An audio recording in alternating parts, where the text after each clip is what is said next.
Welcome to Health Hacktivators with lifestyle medicine doctor, GP and longevity expert Dr. Alka Patel. This show will help you to discover a hidden health hacking code that unlocks your phenomenal potential for an outstanding health span, lifespan and wealth span. The show features candid conversations with celebrities, influencers and industry icons, real life stories and cutting edge health activating advice that other doctors might not tell you. Discover why now is the time to join the strategic self-care revolution and experience the profound effects this will have on your personal and professional success. Now, here is your host, Dr. Alka Patel. Hi, hey, and hello, Health Hacktivators. Fast or slow? Do you think life needs to be lived in the fast lane or in the slow lane? My guest today is Carl Honore, award-winning writer, broadcaster, and TED speaker. He is the voice of the global slow movement, and he puts time and tempo in a whole new light. And he also shines a light on aging, and ageism. Is getting older all wrinkles and strained backs, or does it bring with it a new vitality and a deeper contentment? Before we get into today's show, please do support today's show partner, Youth and Earth. Youth and Earth have a range of products that I love to use myself to supercharge my metabolism, to support my health, and to slow down cellular aging. Just be sure you click the link in the show notes for exclusive offers, which Youth and Earth are so generously giving for listeners of this show. Wonderful to have you here, Carl, today. It's great to be with you. Thanks. I am so looking forward to speaking to you. And I wondered if we could kick off with one of my favorite books, I have to say, which is one of yours, Bolder. Oh. There we go. And I wanted to ask you a couple of things, really. It's Bolder, Making the Most of Our Longer Lives. And really, in there, you talk about age and aging. So maybe I wanted to start with asking you about your thoughts around the language of age and aging and the impact this has on us as individuals and society as well. Well, language is so important. There's a wonderful word in Japanese, kotodama, which talks about the power of words. And words are immensely powerful. They shape how we feel about ourselves, how we see ourselves fitting into the world, how we live our lives. And so if we come into the world with the wrong language, we're going to end up living the wrong life. And I think that's very much the case when it comes to aging, that so much of our vernacular, so many of the expressions that tip off our tongues when we talk about the idea of growing older are downbeat. They're grim, they're bleak. They tell the same story, which is aging is all about loss and decline. So just think of some of the expressions that we talk about, senior moment, or showing my age, or feeling my age, or the wrong side of 40. Just endless expressions all out there with the same narrative, which is that aging sucks, right? And the trouble, of course, is that this type of language becomes a self-fulfilling prophecy. I mean, the science is horrifyingly clear on this. And it tells us very clearly that if you buy into the cult of youth, if you tell yourself constantly that aging is a downward spiral, if you worship youth and denigrate aging, then you're going to age less well, right? You're more likely to suffer cognitive and physical decline, more likely to get dementia, and even more likely to die younger. So ageism, or buying into these ageist tropes, using ageist language, is the ultimate act of self-harm. Gosh, that's a very powerful thing to say, the act of self-harm. I wonder if we need to make a bit of a distinction here between two words and phrases that I come across a lot, which is around aging and getting older. And I often like to think of them as two distinct things, because certainly from my background, science and medicine, aging is very much a biological, physiological process. It's what's happening at a cell level. Whereas getting older, and perhaps what you're alluding to in terms of how you feel and how you're represented in the world, with the passage of time, because of course we have no ability to change how the sun and the earth rotate around each other, is it's that, isn't it? Is this concept of we're all getting older, but what visuals, what meaning does that hold in society? So do you think this is it a societal responsibility to change that narrative, or does it come from an individual within? I think it's both. I think collectively we need to reboot, we need to reinvent the whole conversation around aging. That has to be something we do together. But the first step, I think, invariably, when you're talking about moving the tectonic plates for a whole culture, is small individual steps. Yeah. So cycle back to the first question about language, right? All of us are in control of the words that come out of our mouths. And that's something we can all contribute to this rethink, this reimagining of aging for the 21st century, is to start using different language, start using different words. So when the next time you mislay your keys, for instance, it's not a senior moment. It's it's a goldfish moment, right? I mean, I was talking to my mom actually recently about this, about the idea of senior moments, and saying to her, I'm always losing my keys. It's just a nightmare. I bought an AirTag, an Apple AirTag recently to find. And she said to me, you know what? You were losing your keys when you were a teenager, right? But of course, as a teenager, I never called it a senior moment. I just got annoyed and then found my keys and carried on with my life. So I think it's that reframing. And a lot of that is, let's be honest, that's personal, it's individual, it's stuff we can all start doing now. Right. Yeah. Okay. So help us out here. Give us a few more examples of those. When people are saying, oh gosh, I feel so old, or I feel, really past it. And those sorts of words that just kind of come out. Give us some alternatives. Well, another one that comes to mind. And it's funny, I just heard somebody on the radio this morning falling into this same linguistic trap. That phrase, showing my age, people so often say it. So it was a journalist on the radio talking about having been many times in Gaza, right? Because we've got this terrible war going on in that part of the world. And he said, well, I've been into Gaza, I've been going there for 40 years. I'm really showing my age here, but, and I thought, whoa, let's just push pause on that for a minute. What do you mean I'm showing my age? What it means often by saying I'm showing my age is I'm older. I feel slightly embarrassed and maybe a bit ashamed of that fact. So I'm going to call it out, put it on the table, maybe poke a little fun at myself, and then move on. And I just think that's such a toxic way of talking about our own aging, right? And so I think rather than saying showing my age as being a bad thing, he should be saying showing off my age, right? Because what it means, the fact that he's been in and out of Gaza for 3 decades, means that he brings so much more context, more texture, more layers, more nuance and understanding of the question and the problem that's going on there, that we want to listen to him rather than the person who's just been to Gaza once because they happen to be 30 years younger. So just a little pivot like that, showing my age, bad. Showing off my age, bring it, right? Love it. Bring it on. I love that, because in that moment, it's one word and it immediately changes an energy about you. It changes your own emotion that you feel when you say those words, let alone then what you radiate out as well. So take us through a bit of a timeline then, Carl, if you can, in terms of the going through the decades. Is what does each decade bring us in terms of the richness of getting older? Because I think we tend to sort of forget that. And I think just pausing to sort of almost marinate in what those years bring us, so that we can then say comfortably, positively, I'm showing off my age. What does time bring us? Well, goodness me, it brings us so much.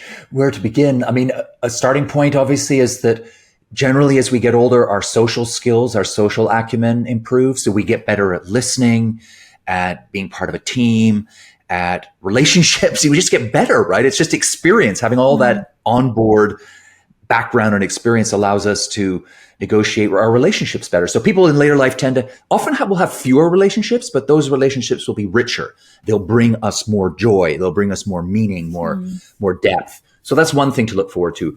Another is that, and I think anyone over the age of 40 will recognize this, is that as you get into the second half of your life, if you feel less beholden to other people's expectations, less pressure to tiptoe around their opinions. So the legendary agony aunt in the United States, Ann Landers, once said, at 20, we worry about what others think of us. At 40, we stop worrying about what others think of us. At 60, we realize they were never thinking of us at all, which is just beautiful. It kind of gets at that, what's the right word? Lightness or freedom that comes upon us in the second half, as we just think, you know what? I know who I am. I know what lights me up. I'm going to speak my mind. And that is so liberating, right? And it's something that's there for all of us. There's also, alongside that, the famous U-shaped happiness curve, which anyone who's done any reading on sociology will have come across. The idea that human beings follow a curve. We start out high with happiness in childhood. We fall steadily till we bottom out in middle age, but then we bounce right back up again. So the adults that report the highest levels of life satisfaction and happiness are the over 55s. Pete Townsend's a really good example of this. You know, remember Pete Townsend from the band The Who? Right. Yeah. Back in his 20s, he wrote a song called My Generation, you know, which had one of the most ageist lines in the pop music canon. And it went, you know, hope I die before I get old, Right. which is just, you know, ageism. It's the cult of youth on steroids. Pete Townsend got into his 60s and turned around and said, you know what? I'm way happier today than I ever was in my 20s when I wrote those words. So that happiness boost in later life is waiting there for all of us if only we open our minds and embrace aging. So those are some examples. I mean, productivity tends to rise as well in jobs that rely on social acumen. Creativity, some forms of creativity rely on two things that only aging can confer, time and experience. You know, we can be immensely creative at any age. So there's so much out there waiting for us in later life if only we would take off the ageist goggles and jump right into it. Well, there might be some chronologically young people listening as well who are going, hang on a minute, you're sort of almost degrading or negating our decade, you know, the 20s, the 30s, because everything comes and ripens, then the fruits harvest as you get older. So are we still battling it out here, young and old, but just with a different lens at looking at getting older? Well, what I definitely don't want to do is replace the cult of youth with the cult of the codger, right? This is not about saying that any decade is the best decade, or I mean, any decade can be the best decade. Marvelous, right? If you're in it and you're embracing it, then any decade can rock, right? So of course, younger people bring all kinds of stuff to the party, whether it's, you know, sort of new ideas, a kind of vigor and energy that is sometimes harder to muster when we've got a few more decades on the clock. You know, there's all kinds of things that people can bring to the table at every stage of life if we have the right approach to aging. So no, my 20s were roaring, right? I had a great time in my 20s. But that being said, I don't want to go back to my 20s, right? I'm very happy I'm happier now in my 50s. Yeah. I've got the 20s to look back on, and they glowed, right? It was a shining time, and it should always be that. Whatever age you are, every age could be wonderful and magical. Every age has its pros and cons, but you know, it can sing for us, but we have to embrace it without pining for the past or shrinking in horror from the future, right? You got to embrace the present, the now, whatever age you are. Absolutely. Every time is the time. This is the time for you, if that's what you choose. And it's about, there is a choice there, isn't there? In your own approach to life, really. And the title of your book is Making the Most of Our Longer Lives, the subheading. So let's talk a little bit about longevity and vitality. We want them to go hand in hand. Vitality is energy. It's something that we associate with youth traditionally. Yet here we are wanting to live our longest lives, adding that longevity to it and taking our vitality with us. So again, what's your take on, because we are living longer, we're now living in a time when we can absolutely add years to your life. And this whole idea of adding years to your life and life to your years, where do you think we're at with that at the moment? I think the needle is moving in the right direction, but we have a long way to go still. We are still hampered, hamstrung, and held back by these old, tired ideas about aging, right? So I think people, you know, I remember this myself, getting to my late 20s and thinking, oh man, I've got to get everything done by 30 because at 30 is game over. Right. Yeah. And then you get to 30 and realize, you know what? I feel like I'm at the top of my game. I've got a lot of, you know, but 40, really that is game. And then I got to 40 and I thought, I'm even better than, you know, and so I think if we can peel away those prejudices, it becomes so much easier to focus on making the most of now. And when you make the most of now, whether it's by looking after your health physically or emotionally, keeping yourself fresh with learning new things and exposing yourself, all that stuff that you can do and should do at every stage of life. Once you sort of approach whatever age you are with that, then you're going to carry on having that vitality, that vigor all the way through. It will look different.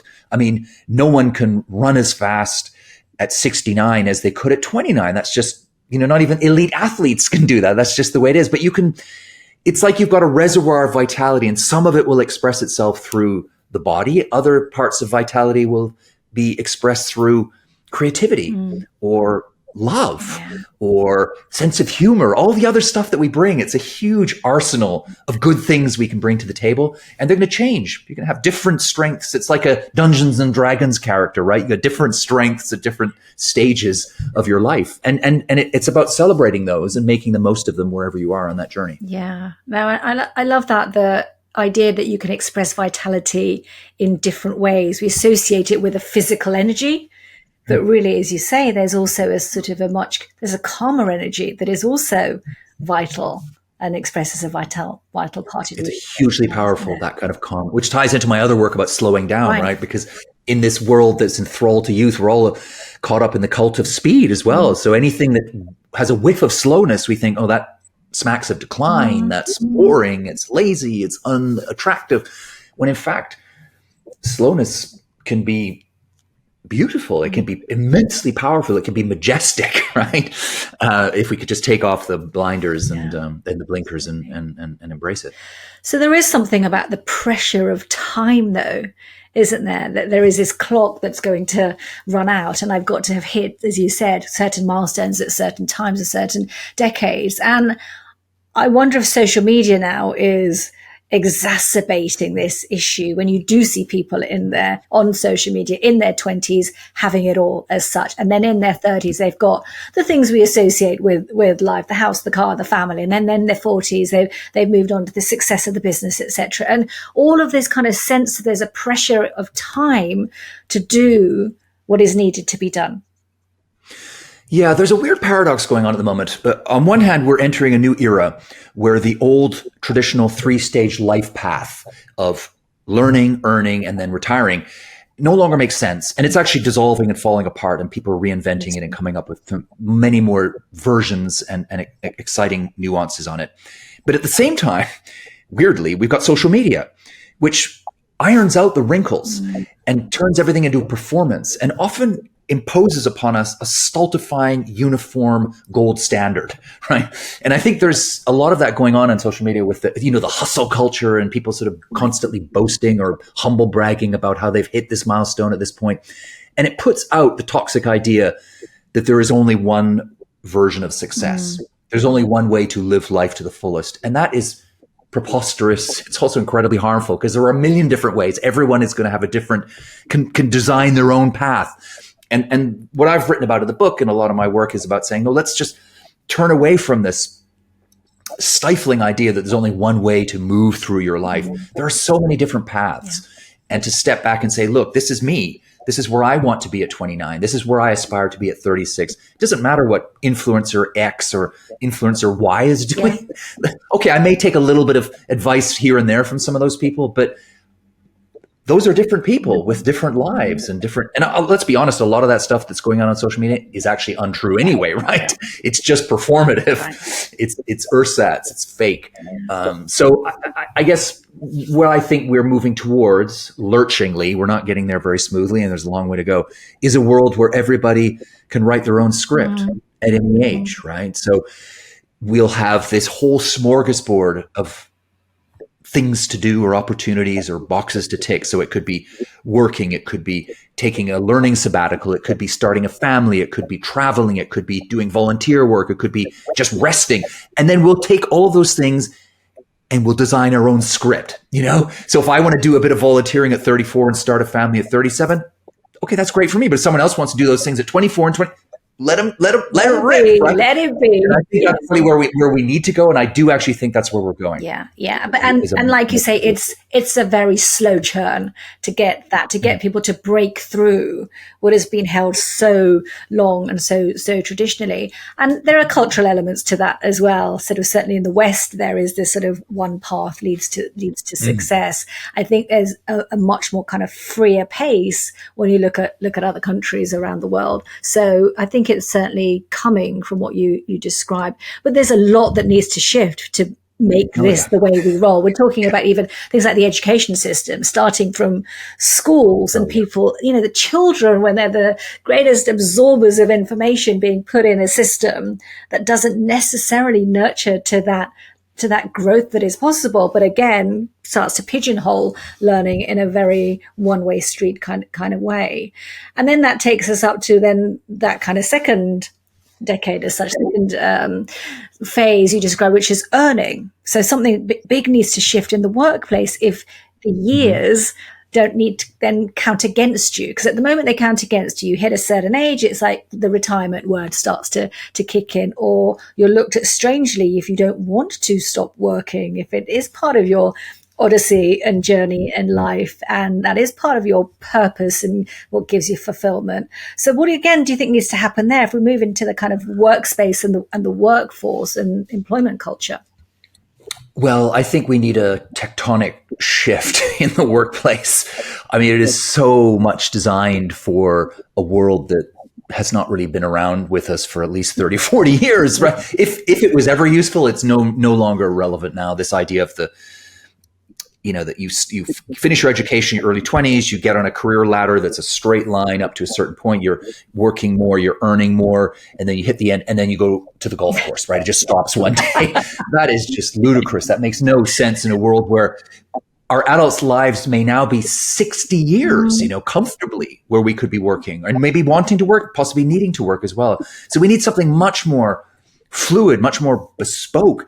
The idea that we're penalizing people, especially women, for taking a couple of years out of the workforce to look after children or to do caring, that should be welded into the system, that's a normal thing. And someone comes back from those 2 years, and it's not like they've fallen behind. They've gone out and enriched themselves with a different kind of experience, and they're bringing that into the workplace, and that should be celebrated and rewarded rather than penalized. So I think we need to be having a very big debate and discussion about how we reinvent working culture and the whole path. We need, rather than these straight line paths that end with full-blown retirement, we need something much more zigzaggy, right? Where you kind of maybe do a couple of years here, you're going up, then maybe you go sideways, you pivot off, maybe you join a different industry, you then look after an elderly parent, or you go do a 6 months, you come back, and that kind of, we talked about portfolio careers.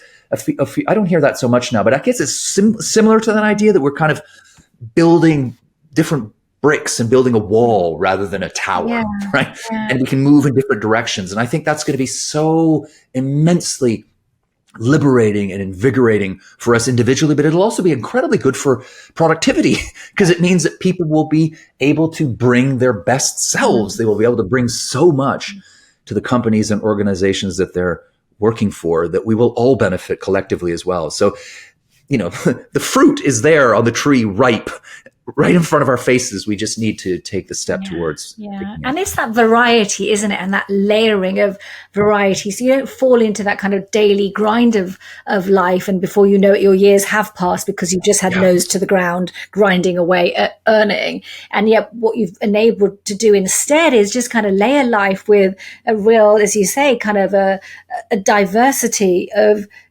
ways to get to know yourself. I think people profoundly just don't know who they are or what they want or even how they're going to get it, because you haven't given yourself space to, as you quite rightly say, slow down and pause and really have some reflective space to know how you want to show up in this incredible. And to take the time to grapple with big questions like, who am I?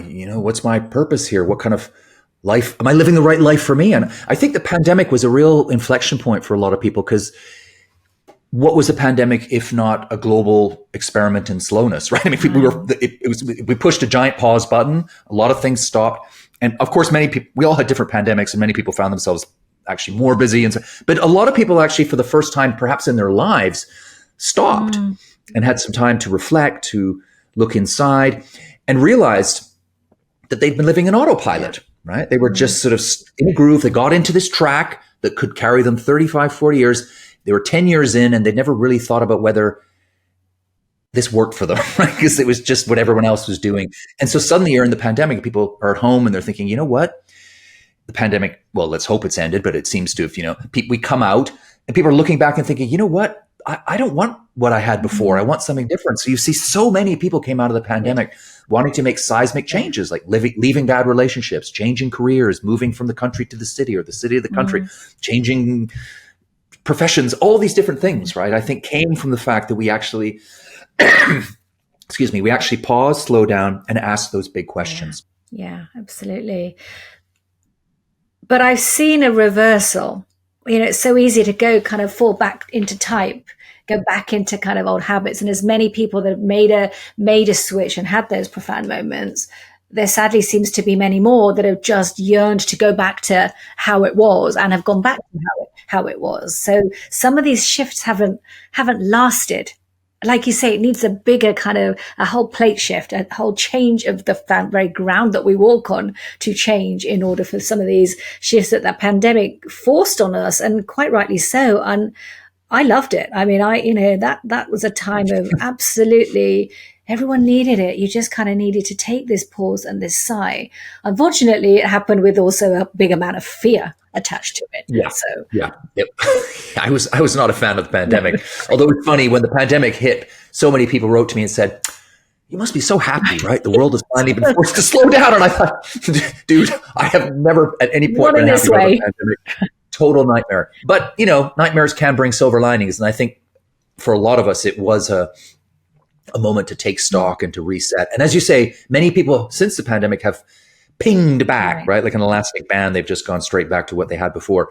But not everyone. And the pandemic definitely has left some marks that won't change. I mean, the whole idea of working remotely, and I mean, it's kind of almost unthinkable now that every job will be a 5 days in the office scenario. I mean, I don't know where we're going to land, but the idea that you have to commute to it often, that feels like it's not coming back the way it was before. So there have been some lasting changes, which I think we can build on. And there were a lot of things coming before that anyway.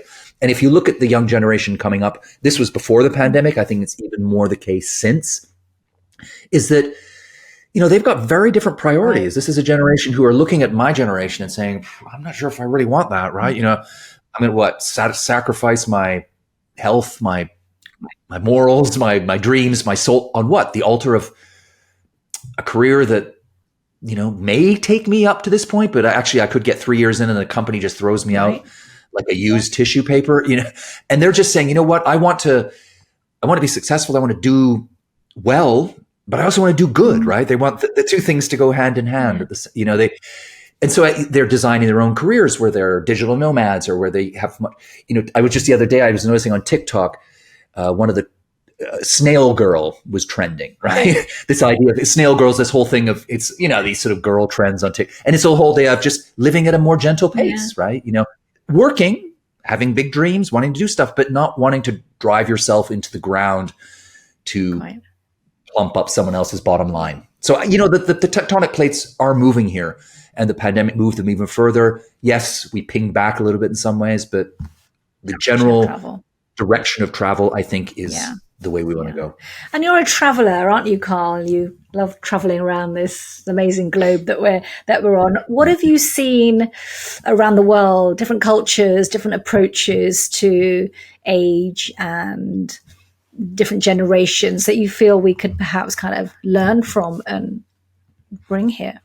Well, I think one way to take down the ageist industrial complex is to mix up the generations, right? To go multi-generational. The future is multi-generational. That's just a demographic fact.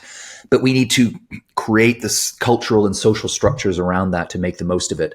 Because nothing shoots down ageist stereotypes and getting to know the people being stereotyped. So if you're only stuck in a bubble with people your own age, it's so easy to think ill of people younger and older than you.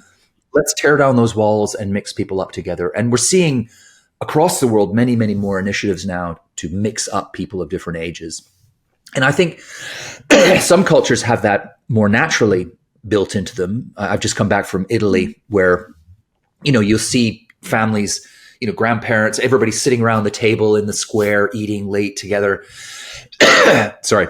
And I think that's something that we could all aspire to more, is having generations mixing. Yeah. And it's a two-way learning street, isn't it? That you see what each generation just learns from each other, and not just learning, it's the connection as well. And you mentioned the love, etc. And that, I feel, is such a, we forget about that. We forget that as a society, this idea of being able to share intergenerational love in a much more seamless way, rather than it being always about you needing to take care of somebody because they don't have the same faculties of you, whether that's the mum taking care of the baby or the child then taking care of the parent later on. I think there's something more binding and grounding for all of us to connect to, which is the intergenerational bonding and love that comes. Yeah. And it's always a two-way street. I think it's so important to get away from the idea that mixing the generations means older people handing down tablets of stone to the young. I mean, we can all learn from each other. And it's through that learning that we find truth. It's where we find meaning, we find wisdom, and we find love as well. And it needs to be something that moves across the generations in every direction. For sure. So tell us about your retreat. You've got a retreat coming up next year. What's your aim and ambition for this? Tell us about Well, it's going to be based in Tuscany, home of the Renaissance. And the name of the retreat is the Midlife Renaissance Retreat. So it's trying to get people to come together. I've wanted to do this for a long time. I've done similar things online, but it's the first time I'm going to be doing it in person, is just to get people together to pause, right? To think, to have a little moment to sit back and contemplate the big picture and ask, am I on the right track? Or is it time to pivot and maybe open a new chapter or open a new door, and use that midlife moment as a springboard, as a launch pad to the next stage. And I'm in that same place myself, so it's an exciting prospect as well for me personally. But I just love the idea of getting together with people and spending a few days in an exquisitely lovely place like Tuscany, where you can eat well, you're surrounded by art. It's just beautiful, right? And exquisite in so many ways. And I think it's going to be the perfect place to reboot and reset. Yeah. Sounds absolutely divine. Again, back to that need. I think we all have this need for space to reflect and contemplate, and to reflect back and plan forward, and to be able to do that in a collective space, as you said, and learn from each other and share stories it sounds incredible. I took myself off last year to a space where I kind of felt I needed some solitude, so some alone time to do exactly that, to just take a pause. And I didn't speak for 7 days. I had 7 days of absolute silence, completely on my own. And that idea of just needing the space to even know what is going on in your mind, to even connect with what your body's telling you, the signals that it's generating, is so important, to just give yourself space to do that. So I think this retreat sounds very wholesome, to be able to also do that with other people who are looking for that for themselves. So incredible. Yeah. I mean, there's a huge value in doing it with other people, but what you did, of course, has its own beauty of, well, that just, and especially taking that much time. I think that I salute you, right? Because at first it's awkward and uncomfortable and unnerving, right, to be alone, but then you kind of sit with it and you break out through the other side, and then you begin to, I often think about to the pandemic we talked about a moment ago, like it was sort of at a time when we couldn't go outside, so we went inside. And I think that's sort of, that's something, we don't need a pandemic to do that, right? We can do it through retreats, we can do it through, going for a long walk. There's all sorts of different ways to absolutely tap into that internal self that gets kind of crusted over by modern life, and to find hear your voice again. Absolutely. I say to people, I might have done 7 days of silence, but could you try just 7 minutes in a day, or even 7 seconds? And it's very hard for many people to just allow themselves to do nothing as such for even 7 seconds. This sense again that it's back to that pressure of time. We've got to fill the time. We've got to be doing rather than being. Yeah. It's the tyranny of the productivity cults that every second must be optimized, right? But because we do that, we've become human doings instead of human beings. And I think a big part of my work from the very beginning with slow to bolder and thinking about aging is very much around that subject, that idea of doing less, being more at any age. Yeah, yeah. So what is Carl being then? What's your essence in terms of, I guess, your own values and that compass that you use to sort of frame how you're being? What is that? Well, I guess I've had a lot of time to think about it now. I suppose if I had to sum myself up, I've got a kind of save the world complex. I've realized I've had that ever since I started working as a journalist, that I have a very strong yen, a strong drive and vocation to leave the world a better place than I found it. So that's always been my animating energy, I suppose. But at the same time, I'm very fun loving, right? I always like to see the funny side of things, and I like to laugh and make people laugh. So I suppose those two things go together, is trying to save the world with a smile on my face. Yeah. Oh, that's so lovely to hear about you. And I often talk about this in terms of health as well, is we need to have fun with health. It can become just like life itself can become such a heavy, dutiful burden. Health can do the same for many people when they think about their health. But I love to make health fun. Something, again, that you've alluded to, having ownership of it, having ownership of your life, having ownership, like you're going to help people do on your retreat, to get a sense of direction and purpose, and really taking responsibility and charge for that, and not having to go down the one-way street that you think you were born to go down. So a lot of resonance with everything that you're saying, Carl. Amazing. Thank you. Thank you. Any final words for people listening that you'd like to leave them with? Gosh, maybe I'll give you two quotes. One is from Mae West, the famous actress from back in the black and white days. And she once said, "Anything worth doing is worth doing slowly." And I think that's a very useful guiding light. And then a second quote is from David Bowie, who needs no introduction. He once said, he was talking about aging. He said, "Aging is an extraordinary process whereby you become the person you were always meant to be."